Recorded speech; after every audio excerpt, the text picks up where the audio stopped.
Les chevaux nous invitent à être qui on est et ce qu'on ressent. Ce qui, pour nous, êtres humains, n'est pas toujours quelque chose, finalement, de simple. Et encore plus dans le monde de l'entreprise, qui, je crois, par moments, nous écarte peut-être du qui on est, voilà, intimement, profondément. Et si vous discutiez management avec un cheval ?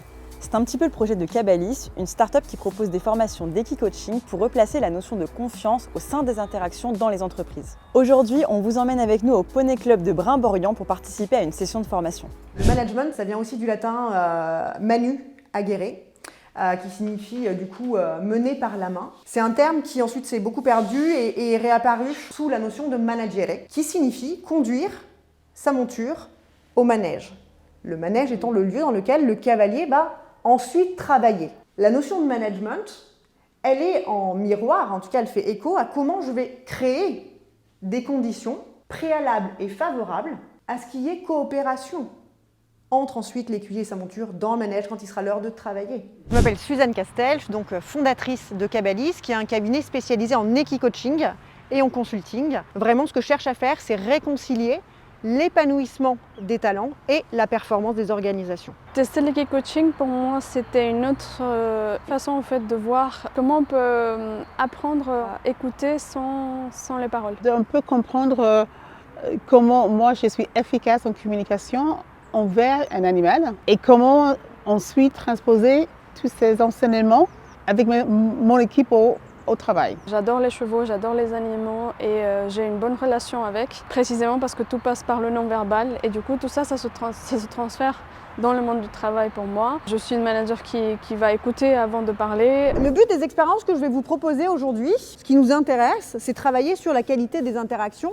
et des relations. Dans un premier temps, là, on va travailler avec Fast, que je ne connais pas du tout. Pour pouvoir créer cette relation de confiance partagée, le cheval, justement, il va nous demander un certain nombre de savoir-faire. Dans un premier temps, il va nous demander de pouvoir être en capacité de lui donner envie de se mettre en mouvement. Ça veut dire simplement lui donner envie de bouger. Et puis ensuite, par-dessus, on va intégrer la notion de distance. On va créer en fait, au travers de cette notion de distance, le cadre de référence de notre relation, dans lequel lui, il aura une place et moi j'aurai une place. Mon but, c'est de donner envie à l'autre d'entrer du coup dans le game, de faire partie de l'aventure. Durant cet échange, le cheval va pouvoir poser des questions.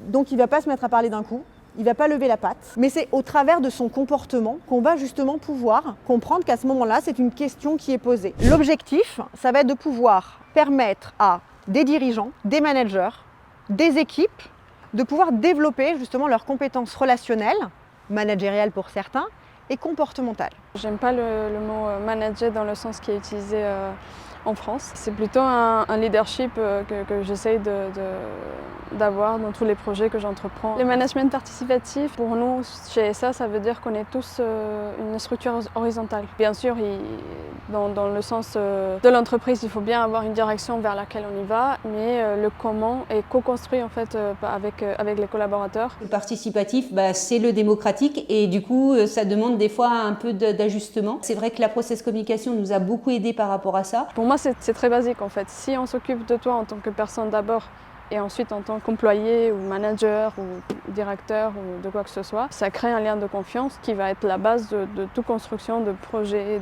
d'équipe. Si tu n'as pas de confiance, il n'y a pas de croissance en fait. Je pense que les boîtes doivent développer leur générosité envers leurs salariés. Je ne te dis pas de leur filer des primes et à tout va, c'est pas ça, je ne te parle pas d'argent.